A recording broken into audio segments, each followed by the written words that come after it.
Welcome back for another deep dive. This time, we're going to be talking about The Molecule of More by Daniel Z. Lieberman and Michael E. Long. Okay. And we'll be talking about the role of dopamine in shaping human behavior. Dopamine. Very cool. Yeah, and we're going to cover a lot today. Everything from desires and addictions to how our brains might even shape our political leanings. Right, yeah. Pretty fascinating stuff. So what I found really interesting was how the authors talk about how dopamine isn't about like the pleasure of having something, but more about the anticipation of getting more. The wanting. Yeah, the wanting. So it's not about enjoying what you have, but like constantly looking for what's next, right? Yeah, like they use this analogy of, imagine you're living under a bridge. Okay. And dopamine makes you want a tent. So then you get the tent. Right. Now suddenly dopamine's like, well, now you need a house. Then you get the house, now it's a mansion. And then it's like, well, now you need a castle on the moon. It's this constant escalation. That makes a lot of sense. So how does this molecule of more idea play out in something like love? Well, think about the early stages of a romantic relationship, like the butterflies, the longing, that kind of obsessive focus you have on the other person. Yeah. That intensity is largely fueled by dopamine. It creates that anticipation of being with your partner. So it's like dopamine is driving that initial passionate phase. Exactly. But here's the thing. This dopamine-fueled passion kind of naturally fades as the relationship matures. As we become more accustomed to our partner, that rush diminishes. So you're saying the honeymoon phase has like a biological expiration date? In a way, yes. Yeah. But it's not necessarily that the relationship becomes less satisfying. It just shifts to a different kind of satisfaction. Okay. And this is where the here and now neurotransmitters, or H&N neurotransmitters, come into play, like oxytocin and vasopressin. I see. These are associated with attachment and comfort and that kind of long-term bonding. So while dopamine might be what kicks off a relationship, it's those H&N neurotransmitters that are really laying the groundwork for that lasting love. Exactly. They provide a different type of reward, that feeling of contentment and deep connection you have with your partner. So dopamine might fade in those long-term relationships, but it seems like it plays a huge role in addiction. Right. And this is because drugs kind of hijack the brain's reward system. They flood it with dopamine way beyond what we'd experience naturally. And that creates an intense craving. Yeah, which is really difficult to resist. Definitely. And the book talks about the story of Andrew. He was a successful sales executive, Yeah, but struggling with alcohol addiction. right. And his addiction was actually linked to his pursuit of one-night stands. Oh, wow. Yeah. Andrew's case is so interesting because it shows that initial dopamine rush wasn't even directly from the alcohol. I see. He was chasing the thrill of those encounters, and the alcohol just amplified that. Oh, so the dopamine was coming from the anticipation of the encounter, and the alcohol was like making that even stronger. Precisely. And even after he kind of overcame that desire for those casual encounters, the alcohol addiction still persisted. It's a reminder that addiction is more than just liking a substance. It's that deeply ingrained craving. Exactly. The authors make a distinction between wanting and liking. Okay. Dopamine is all about the wanting. But that doesn't always mean genuine enjoyment, especially over time. Do you have an example of that wanting versus liking? Sure. So imagine you're walking by a bakery and you get that intense craving for fresh bread. Yeah, I can imagine. You buy a loaf, maybe devour half of it in one go, and then end up feeling sick. You wanted that bread desperately, but you didn't actually like the experience all that much. So your dopamine made you really want it, but you didn't get the same level of pleasure from actually having it. Precisely. And this is even more pronounced with things like drugs and alcohol, right? Absolutely. So the initial rush might feel good, but over time, the craving just kind of takes over. Even if you don't really enjoy it anymore. Right.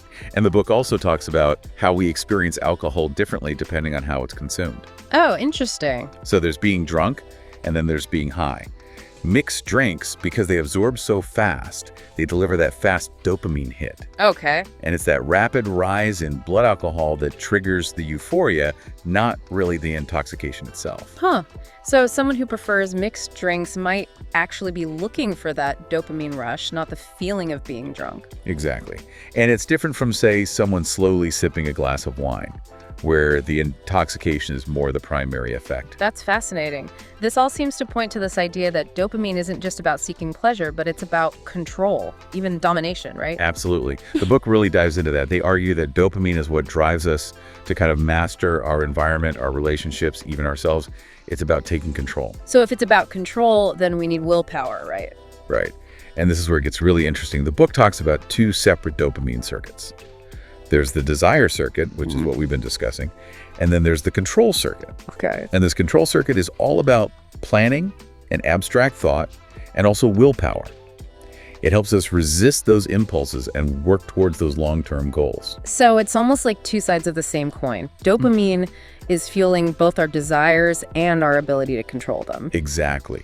And the strength of these circuits, they can vary from person to person. That makes sense. The authors actually link weaker dopamine control circuits to ADHD. So it's not just an attention issue, but more about having trouble resisting those impulses. Right. It's much more complex than just difficulty focusing. It's having difficulty resisting those impulses and staying on task, and even regulating emotions. Wow. The book even links ADHD to obesity, right? Yeah, because of the difficulty resisting food cues. So someone with a weaker control circuit would have a harder time sticking to a diet because their brain is constantly telling them to eat that sugary treat. Exactly. But what about those people with, like, really strong control circuits?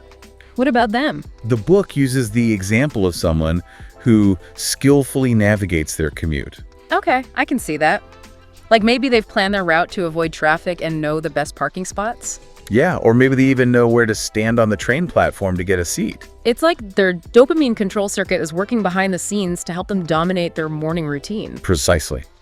And this drive for domination, it goes way beyond getting to work on time. Yeah. It shapes our careers, relationships, even moral choices. Okay, I want to circle back to what you said earlier about there being a dark side to dopamine. What did you mean by that? Well, dopamine pushes us toward more, but it doesn't really have a moral compass. It's not concerned with right or wrong, just getting that next hit. So it's kind of like a powerful engine with no steering wheel. Yeah, that's a good way to put it. And that can be a little dangerous. It can definitely lead us down some questionable paths. The authors talk about the trolley problem. Oh yeah, where you have to choose between saving 5 lives by sacrificing 1. Right. And it highlights that tension between dopamine-driven logic, which is maximizing lives saved, and our H&N-driven empathy, which would obviously never want to directly cause a death. So dopamine might tell you to pull the lever, but your sense of empathy might tell you not to. Exactly. And this isn't just some theoretical problem. It has real-world implications, especially with the rise of self-driving cars. Oh, right. You know, if a crash is unavoidable, should the car protect its owner, even if that means more casualties? Yeah, that's a really tough question. So sometimes dopamine-driven logic can actually clash with our ethical intuitions. Precisely. But before we get too bogged down on the dark side, Yeah. the book also explores the connection between dopamine and creativity. It's not all doom and gloom. Oh, good. I was starting to get a little worried about my own dopamine levels. But it's fascinating because the same brain processes that can contribute to conditions like schizophrenia can also fuel creativity. I would have never guessed there'd be a connection there. Both creative individuals and those with schizophrenia, they often exhibit something called low latent inhibition. Low latent what? Latent inhibition. Okay. It's our brain's ability to filter out irrelevant information. Oh, I see. So people with low latent inhibition have a harder time doing that. They're seeing connections that others miss. So their brains are making unexpected leaps, which can be good for creativity. Exactly. The book uses this really simple example from Winnie the Pooh. Okay. So Pooh notices that Tigger's size means that he's bouncier, but Piglet doesn't make that same connection. Okay. And it's a subtle example of low latent inhibition at play. So their brains are wired to see things differently. Are there any other brain processes connected to creativity? The book also talks about mental time travel. Oh, yeah? It's essentially our ability to imagine ourselves in different scenarios, kind of running simulations. Right, like imagining different outcomes of a big decision. Exactly. And this is another dopamine-driven process. So dopamine helps us to imagine possibilities. It does. It allows us to plan for the future and come up with creative solutions to problems. But these simulations are always accurate, right? That's true. Yeah. You know, we can get stuck in our own heads, missing things or holding on to assumptions that might not be true. Yeah, I've been there. And the book illustrates this point with with a riddle. Okay, I love riddles. So a father and son are in a car accident. The father dies, and the son is rushed to the hospital for surgery. Okay. The surgeon comes in and says, I can't operate on this boy. He's my son. How's that possible? That's a tough one. I don't know. The surgeon is the boy's mother. Oh, wow. I didn't even think of that. Yeah. And a lot of people struggle with this riddle because their mental model of a surgeon doesn't automatically include women. That's true. Our assumptions can really limit our thinking. Exactly. Breaking free from those limiting models is key to creativity. And that brings us to the connection between dreams and dopamine. Okay, now this sounds interesting. Dreams give us a unique look into unfiltered dopamine activity. How so? Well, when we dream, those control circuits we talked about, they're mostly offline. So dopamine is free to run wild. And this is what leads to those bizarre, illogical, but often very creative dreams that we all have. It's like our brains are playing with ideas without any restrictions. Exactly. The book gives the example of Auguste Kekulé. He was a chemist who discovered the ring structure of benzene. Okay. And he did it after dreaming of a snake biting its own tail. Wow, that's amazing. So you're saying there might be some real breakthroughs hiding in our dreams? It's possible. But speaking of breakthroughs, is there actually any truth to the idea that creative people are more prone to mental illness? That's a good question. I've heard that before. It's complicated. Mental illness is multifaceted. You can't just blame it on dopamine. But creativity and certain mental health conditions, they do share some commonality. Like that low latent inhibition we talked about. Exactly. So that same sensitivity, the same ability to see connections, it can be both a blessing and a curse. It's like there's a fine line between genius and mental illness. Yeah. The book even talks about Brian Wilson. From the Beach Boys. Yeah, his innovative music was likely fueled by those same processes that contributed to his struggles. Wow. Okay, so let's shift gears a bit. The book also talks about how dopamine influences personality, right? It does. So individuals with higher dopamine activity may exhibit certain traits, like being novelty seekers, Okay. or driven to achieve, or having more of a detached and analytical way of looking at life. So how much dopamine we have could affect how we interact with the world and with other people. It's a possibility. The book looks at Albert Einstein. And he was obviously brilliant, but he had a hard time with personal relationships. His genius, potentially driven by high dopamine, might have actually hindered his emotional connections. It's like he was wired for scientific exploration, but not necessarily for emotional intimacy. Exactly. And that leads us to one of the most interesting and probably controversial topics in the book: the link between dopamine and political ideology. Now I'm really intrigued. How could dopamine have anything to do with politics? Well, the book suggests that liberals might be more dopaminergic than conservatives. Really? They point to research that links specific dopamine receptor genes to liberal ideology and even migratory behavior. Wait, what does migratory behavior have to do with politics? Well, certain dopamine receptor genes are more common in populations that migrated further from their evolutionary origins. I see. So the theory is that those with higher dopamine are more likely to seek novelty and embrace change. So are you saying liberals are more adventurous? In a way, yes. They're more open to new experiences and less risk-averse. And this aligns with some key differences between liberal and conservative ideology. Like what? Well, liberals tend to be more future-focused, emphasizing progress and changing societal structures. Okay. While conservatives prioritize stability and tradition, they're more wary of change. So conservatives are more grounded in the here and now. That's one way to look at it.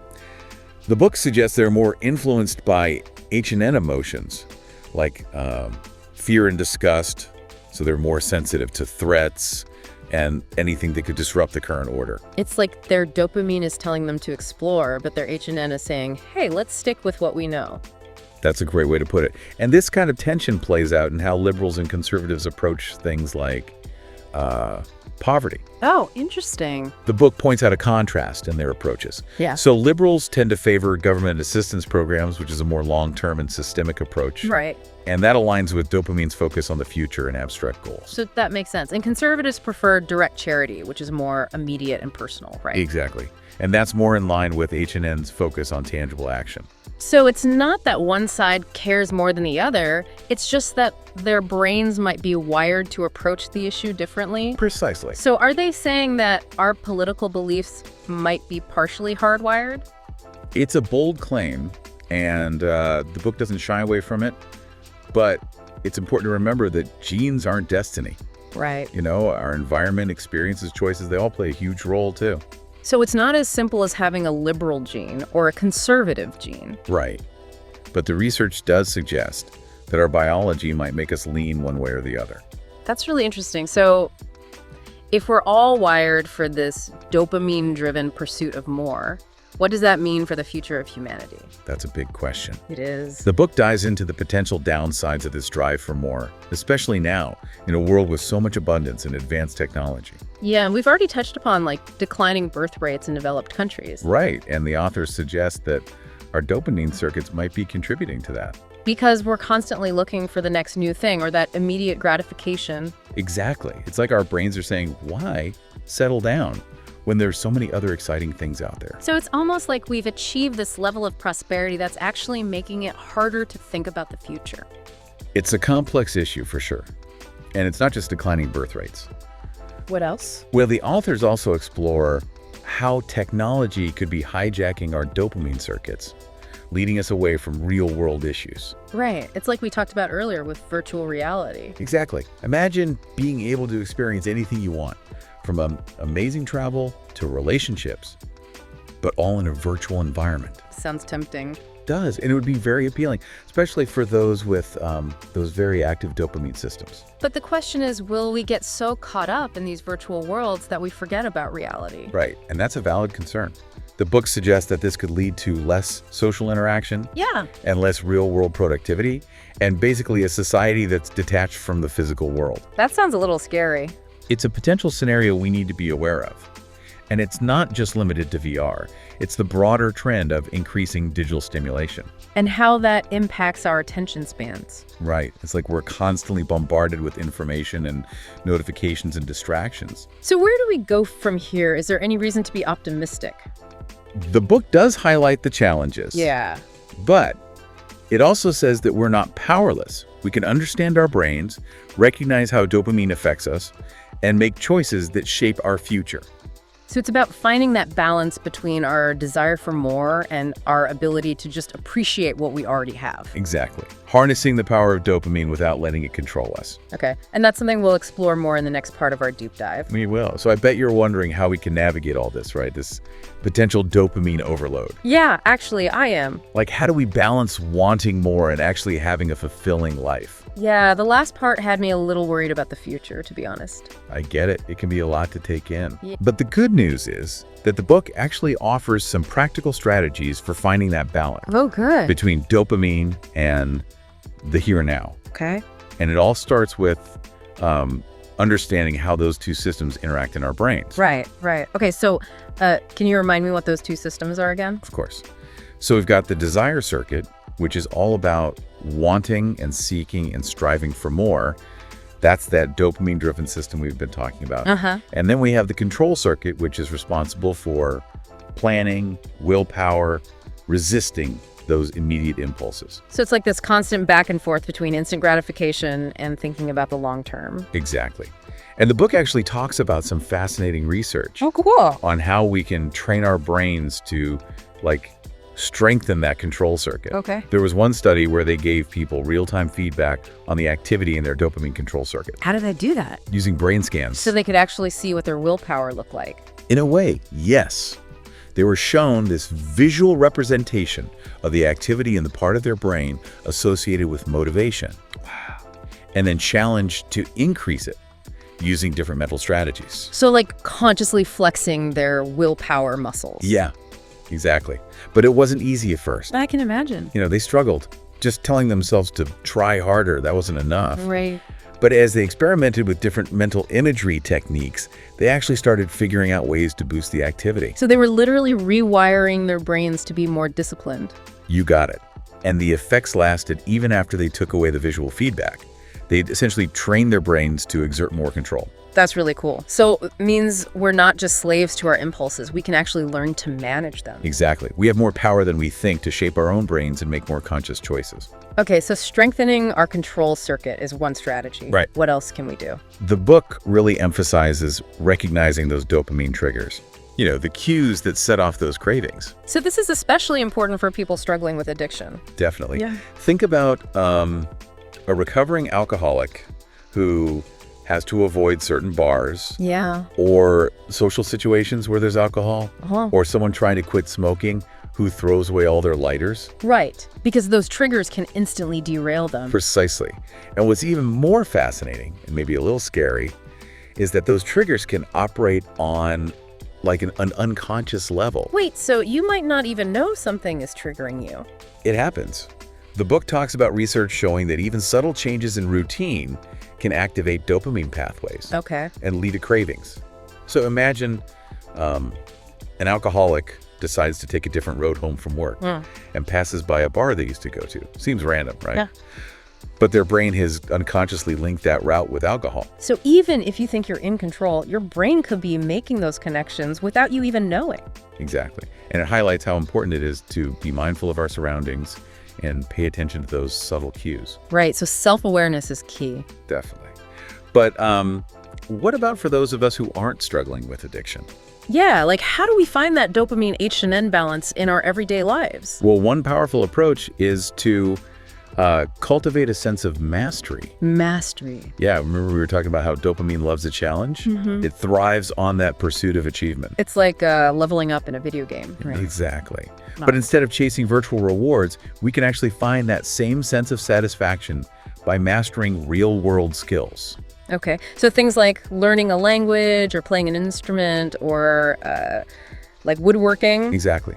Those activities engage both our dopamine control circuits for the planning and sustained effort, Right. and our HLN systems for the joy of the process itself. So it's about finding things that require focus but are also enjoyable. You got it. And as we become more skilled, as we experience those aha moments of progress, we develop this sense of self-efficacy. Like, I can do this. Exactly. And that's a really powerful antidote to that dopamine-driven dissatisfaction that can keep us constantly chasing the next thing. It's like building up our own internal sense of satisfaction instead of always looking for it externally. That's a great way to put it. Okay. This leads us to another really important strategy, Okay. which is learning to appreciate the here and now. This is something I definitely struggle with. Like, I'm always planning or thinking about what's next. You're not alone. It's so easy to get caught up in that dopamine-driven pursuit of more, always looking ahead to the next goal. Yeah. But the book reminds us that real fulfillment is actually in those simple joys of everyday life. That sounds nice, but it's hard to actually quiet your mind and be in the moment. It does take practice, Yeah. but there are things we can do to cultivate that here and now awareness. Like what?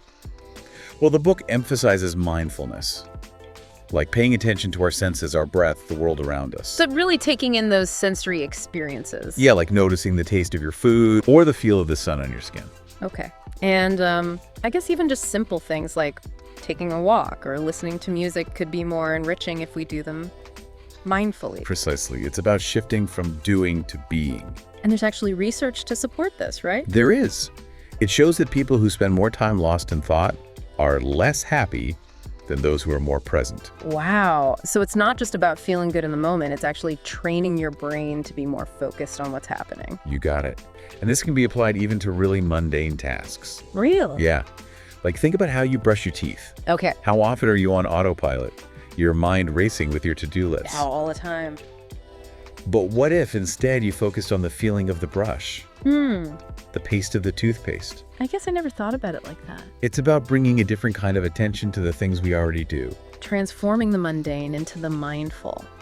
I like that. Yeah.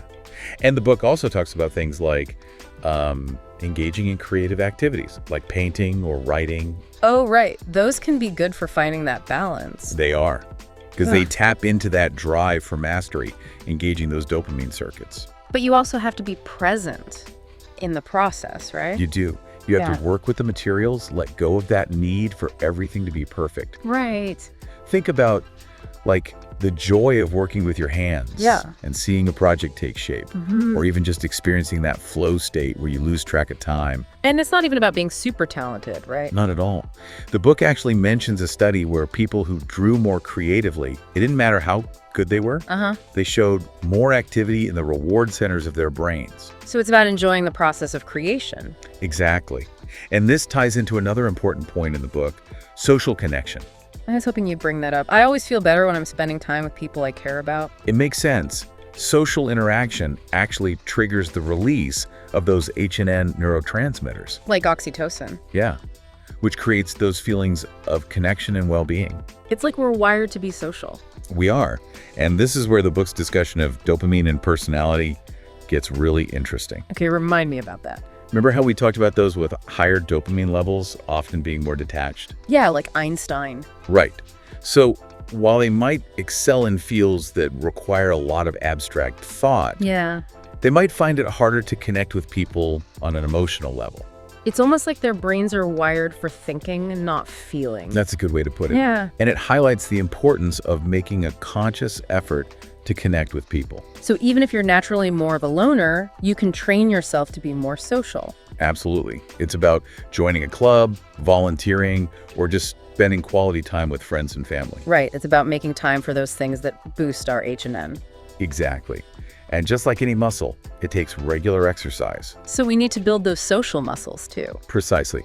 And this brings us to another really important point the book makes. Okay, what's that? It's about recognizing the limitations of our dopamine-driven models of the world. Okay, can you explain what you mean by models again? Sure. Our brains are constantly creating models, which are basically simplified representations of reality to help us make sense of things. Right. But they can be limiting, like with that surgeon riddle where we assumed the surgeon couldn't be a woman. Right, because our model of a surgeon was typically male. Exactly. Yeah. And the problem is that these dopamine-driven models can become so ingrained that we mistake them for reality. And that can lead to all sorts of biases. Absolutely. So it's super important to constantly challenge our assumptions. Right. Be open to different perspectives. Exactly. And one way to do that is to actively seek out those diverse viewpoints. So instead of just being around people who agree with me all the time, I should try to understand those who hold different views. You got it. It might be uncomfortable sometimes, but it's essential for breaking out of those echo chambers. It's like we're shaking things up in our brains, making our thinking more flexible. Yeah.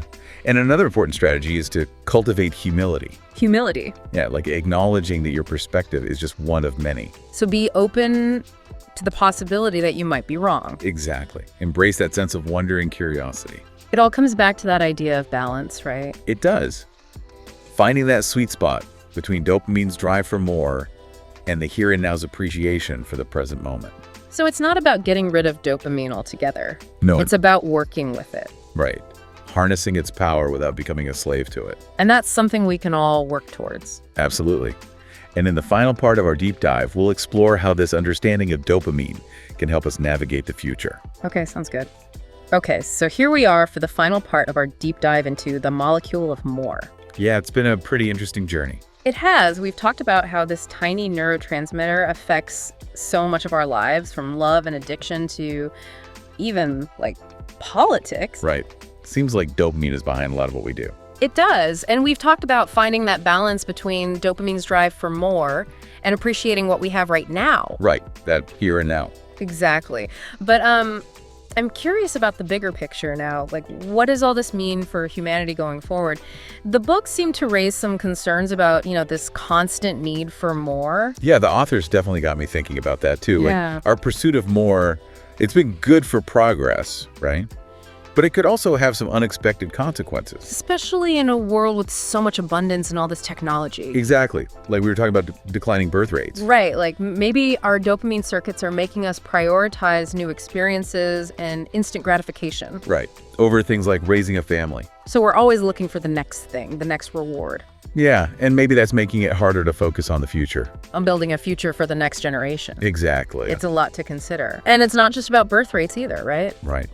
The book also talks about how technology could be kind of hijacking our dopamine circuits. Oh, right.